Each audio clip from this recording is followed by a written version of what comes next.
మగునూరులోని పాఠశాలలో మధ్యాహ్న భోజనం వికటించి అస్వస్థతకు గురైన 15 మంది విద్యార్థులు మహబూబ్ నగర్ ఆసుపత్రిలో కోలుకుంటున్నారు. ఆసుపత్రిలో చికిత్స పొందుతున్న 15 మంది విద్యార్థులను మాజీ మంత్రి శ్రీనివాస్ గౌడ్, మాజీ ఎమ్మెల్యే చిట్టెం రామ్మోహన్ రెడ్డిలు పరామర్శించారు. విద్యార్థుల ఆరోగ్య పరిస్థితి గురించి వైద్యులను అడిగి వివరాలు తెలుసుకున్నారు.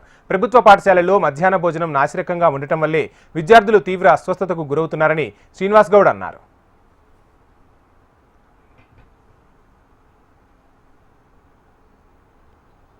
మరి ఇంత జరుగుతున్నా కూడా కనీస జాగ్రత్తలు పాటించకుండా చిన్న పిల్లల పెట్టే ఫుడ్లో కూడా ఆహారంలో కూడా మరి దాదాపు 550 మందికి ఫుడ్ పాయిజనింగ్ అయిందంటే పొరపాటున అంతమంది చనిపోయింటే వాళ్ళ తల్లిదండ్రుల పరిస్థితి ఏంది? ఎవరు బాధ్యత? అసలు ప్రభుత్వం ఉందా లేదా అర్థమైతే లేదు. ప్రభుత్వం పని ఏం చేస్తుందంటే ప్రశ్నించేవాడిని గొంతు ఎట్లా నొక్కాలి, ప్రశ్నించేటోడిని జైల్లో పెట్టాలి, ప్రశ్నించొద్దు ఎవడు మేము ఇష్టానుసారంగా చేస్తామంటే మేము ఊరుకోం. పేద ప్రజల బతుకుల గురించే కష్టపడి కన్న కష్టాలు పడి రేయింపగలు కష్టపడి ప్రాణాలు పోగొట్టుకొని తెలంగాణ తెచ్చుకున్నాం.